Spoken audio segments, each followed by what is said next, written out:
তো hi my YouTube family, আজকে ভেবেছিলাম তোমাদের কাছে একটা ভিডিও আনবো, কিন্তু সাজার সময় ভিডিও আনতে পারিনি। তার কারণ সকাল থেকে এত বেশি ব্যস্ত ছিলাম দুর্গা সাজতে যে তোমরা যারা আমার ভিডিও দেখো তারা তোমরা জানো যে আমি খুব একটা সুস্থ নয় শারীরিকভাবে একেবারেই। তো সেই জন্যে কী হয়েছে, সকাল থেকে সাজা গোজা করতে করতে তোমাদের সাথে কোনো ভিডিও শেয়ার করা হয়নি। লাস্ট মোমেন্টে মনে পড়েছে যে যারা আমার ব্লগ দেখো, যারা আমার চ্যানেল দেখো, তারা নিশ্চয়ই জানতে চাইবে আমি কীরকমভাবে সাজলাম, কী করলাম না করলাম। কিন্তু বিশ্বাস করো সেই সময় না আমার এতটুকু মনে ছিল না যে আমি ব্লগ বানাবো বা কিছু। সেই জন্য আমি তোমাদের সেই সময়টা দেখাতে পারিনি, যে সময়টা আমি রেডি হয়েছি। ধরো একে একে প্রচুর সময় লেগেছে। ইনফ্যাক্ট আমি বোধহয় সকাল 8:30 9টা থেকে শুরু করেছি, আর এখন 1:30 বাজে, রাইট? কথা 1:30 বাজে এখন। তো এতক্ষণ ধরে এইভাবে রেডি হয়, এই সোলার সাজটা রেডি করা খুব মুশকিল, জানো তো। আর এর ওপরে যে বিশাল বড় মুকুটটা ছিল সেটা আমি খুলে রেখেছি এই মোমেন্টে, কারণ সেটা কিছুদিন থাকছে না আর বিকে যাচ্ছে। আমাকে দোকান থেকে বলে দিয়েছিলো, যে দোকান থেকে নিয়েছিলাম, যে পাটকাঠি দিয়ে করতে, কিন্তু আমি তো মানুষ, পাটকাঠি কী করতে হবে। যাই হোক, ওরা চেষ্টা করেছি লুকটা আনার। হাতেও সব সোলার, এখন অবস্থা খারাপ, এদের সব বিধ্বস্ত। আমি তাও দেখাচ্ছি লাস্ট মোমেন্টে। চেষ্টা করছি তোমাদের সামনে এই ব্লগটা নিয়ে আসার। যখন এটা ছাড়বো তখনই এটা ছাড়বো, তার আগে হবে না ছাড়া। তার আগে সবাই লুকটা দেখে নিলে অসুবিধা আছে, তাই না?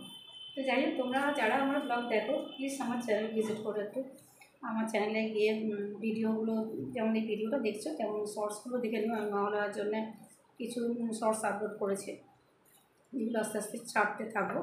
মোস্ট প্রবলি মহালয়া থেকে ছাড়বো, মহালয়ার দিন থেকে ছাড়তে শুরু করবো। তো তোমাদের যারা আমার ভিউয়ার্স, তাদের কাছে আমার অনুরোধ যে তোমরা প্লিজ আমার ভিডিওগুলো দেখো, আমার শর্টসগুলো দেখো, লাইক করো, কমেন্ট করো, কেমন লাগছে আমাকে বলো। আসলে কথা, আমি সবার মতো অতটা নয়, তো আমি একটু আলাদা সবার থেকে। তোমরা জানো যারা আমার ব্লগ দেখো যে আমি এত অসুস্থ থাকি। তাছাড়া আমি মেকআপ ম্যানও অ্যারেঞ্জ করতে পারিনি। তারা ওর মধ্যে না ভেবেছিলাম, ইনফ্যাক্ট আমি এবার ভেবেছিলাম করবো না, মানে মহালয়া যেগুলো করি আমি প্রত্যেক বছর, আমি ভেবেছিলাম করবো না, কারণ গলাটাও ধরে আছে, শ্যুটটাও ঠিক নয়। তো আমাকে এত কমেন্ট করেছে, কিছু আমার ভিউয়ার্স আছে, তো এত বেশি কমেন্ট করেছে আমাকে যে প্লিজ আপনি আসুন, প্লিজ আপনি লাইভে আসুন। মানে দুর্গা সেজে লাইভে আসতে বলেছে আমাকে। আমি সেটা আর করতে পারলাম না, যে দুর্গা সেজে লাইভে আসো। তো দুর্গা সেজে লাইভে আসতেও বলেছিল, দুর্গা সেজে লাইভে আসুন প্লিজ, আপনি দুর্গা সেজে মহালয়া করুন।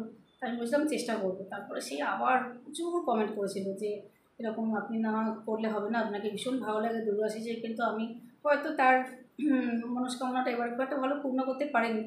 আজকে যেটুকু করেছি, এর পরে চেষ্টা করবো আর একটা লুক আনার, আর একটা লুক বা 3-4টে লুক করার চেষ্টা করব। তখন আশা করি ঠিকঠাক করে সব কিছু করতে পারবো। তো আজকের মতো এইটুকুই থাক, তোমাদের বললাম, শেয়ার করে দিলাম যে আমি ভিডিওগুলো করছি। খাড়াটা আমার খুব পছন্দ হয়েছে, তো খাড়াটা খুব অপূর্ব দেখতে, খাড়াটা খুব পছন্দ হয়েছে। খুব ধার আমার হাত কেটে যাচ্ছে। যাই হোক, তো হ্যাঁ বড্ড করি না কথা বলতে বলতে। যাই, ঠিক আছে, তোমরা মানিয়ে নাও। আর দেখো এই কানের দুলটা করেছি এই জন্যে যে এখানে না ওই সোলারই একটা কানের ছিল, সেটা কিছুতেই লাগাতে পারলাম না আমরা, ভীষণ কষ্ট হচ্ছিলো লাগাতে, বারবার খুলে যাচ্ছিলো। ওটা হেভি ভারী, পাটকাঠি দিয়েও থাকছে না, কিছু দিয়ে থাকছে না, তো সেই জন্য বারবার খুলে যাচ্ছে। তো সেই জন্য লাগাতে পারিনি। কানটা লাগালে আরও বেশি ভালো লাগতো, কারণ এই জায়গাটা একটু ফাঁকা ফাঁকা লাগছে। এই জায়গাটা যদি লাগাতে পারতাম এখানটা, তাহলে আমার মনে হয় ঠিক হতো। এখানটা লাগাতে পারিনি। যাই হোক, এরপরে অন্য লুকে আসার চেষ্টা করবো, সেটাও তোমাদের সাথে শেয়ার করবো। 3-4টে লুক করার চেষ্টা আছে, যদি জানি না শরীর কতটা পারমিট করবে। তো যে ভিউয়ার্স আমার, যে সাবস্ক্রাইবার আমার আছে, যারা আমাকে কমেন্ট করেছো, যাদের জন্য আমি আজকে এই এতটা এলাম, এতটা কষ্ট করলাম, তো প্লিজ তাদেরকে অনুরোধ করবো আমার ভিডিও শর্টসগুলো দেখে প্লিজ কমেন্ট করো কেমন হয়েছে না হয়েছে। এবার একটু শারীরিকভাবে বেশি অসুস্থ, সেই জন্য আমি করতে পারিনি হয়তো ভালো। যেটুকুই যা করেছি আমি জানি না, আমার দিক থেকে আমি চেষ্টা করেছি। তো তোমরা দেখো, যদি ভালো লাগে প্লিজ ভালো করে দেখে কমেন্ট করে, সাবস্ক্রাইব যারা করবেন তারা সাবস্ক্রাইব করো, শেয়ার করো, আর লাইক করতেও ভুলো না। হ্যাঁ, লাইক করো প্লিজ, ঠিক আছে? ততক্ষণের জন্য টাটা।